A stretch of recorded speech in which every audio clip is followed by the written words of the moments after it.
DYFI Hasnabad তৃতীয় সম্মেলন অনুষ্ঠিত হলো। আপনাদের এই সম্মেলন করার উদ্দেশ্যটা কি? এই সম্মেলনের উদ্দেশ্য, প্রতি 3 বছর অন্তর সাংগঠনিকভাবে সম্মেলন হয় ভারতে যুব ফেডারেশন। তো তার থেকে বড় কথা, যে সময়কালে রাজ্যে এবং দেশের বুকে যে যন্ত্রণা, বেকারের কাজ নেই, প্রতিদিনকারে মানুষের কাজের জায়গা সংকুচিত হচ্ছে, বেকারের প্রতিদিন মানুষ এই কাজের জায়গায় কাজ না পেয়ে এ রাজ্য ছেড়ে ভিন রাজ্যে পরিযায়ী শ্রমিক হচ্ছে, কাজের জায়গা ছোট হচ্ছে, যে মানুষ কাজ পেয়েছিল সেই মানুষ আজকে কাজ হারাচ্ছে, পুলিশ তাদের লাঠিপেটা করছে, বেকারের কাজের দাবি, আগামী প্রজন্মের কাজের দাবি, সেই সমস্ত দাবিকে সামনে রেখে এবং আমরা যখন ছাত্র যুবরা, বিশেষ করে যুবরা যখন কাজের দাবিতে মানুষের মধ্যে আন্দোলন, লড়াই, সংগ্রাম সংগঠিত করছি, সেই সময়কারে মানুষের এই জীবন যন্ত্রণাকে ভুলিয়ে দেওয়ার জন্য যে বিভেদের রাজনীতি এই দুই সরকার, কেন্দ্রীয় সরকার এবং রাজ্য সরকার, তারা মানুষের মধ্যে যে বিভাজের রাজনীতি কায়েম করছে, তাদের বিরুদ্ধে মানুষকে সংগঠিত করে মানুষের কাজকে আগামী দিন যাতে প্রাধান্য পায়, যোগ্যতার ভিত্তিতে কাজ পায়, যোগ্যতার ভিত্তিতে যে সমস্ত মাস্টারমশাইরা যাদের যোগ্য আছে সেই মাস্টারমশাইরা যাতে যোগ্যতার ভিত্তিতে আবার স্কুলে পড়ে, আমার আপনার পরিবারের সন্তানেরা যে স্কুলে পড়াশোনা করতো তাদের পড়ার পরিবেশ আবার যাতে ফিরিয়ে আনে, এই সমস্ত লক্ষ্য নিয়ে এই ছাত্র যুব সংগঠন, আমাদের এই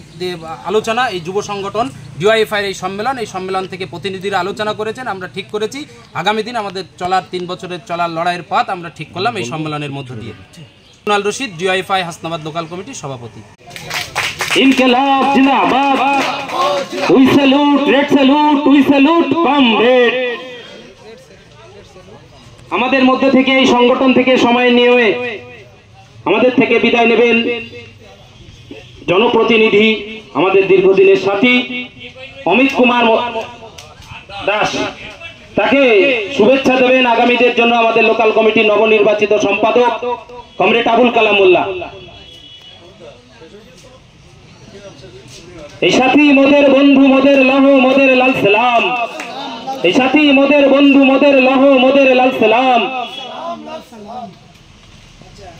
আমাদের লোকাল কমিটির সদস্য না, আমাদের এই মুরারি সেই ইউনিটের সভাপতি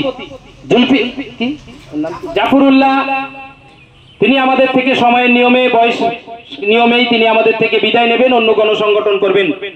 তাকে শুভেচ্ছা জানাবেন আমাদের লোকাল কমিটির অন্যতম সদস্য কমরেড মৈনাক মুখার্জি।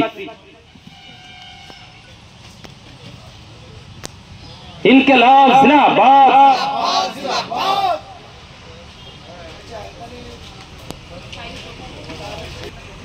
আমাদের সম্মেলনের কাজ আমরা একদম পুরো চূড়ান্ত পর্যায়ে, আমাদের সবটাই মিটে গেছে। আমরা সভাপতি মণ্ডলীর পক্ষ থেকে এই অভ্যর্থনা সমিতির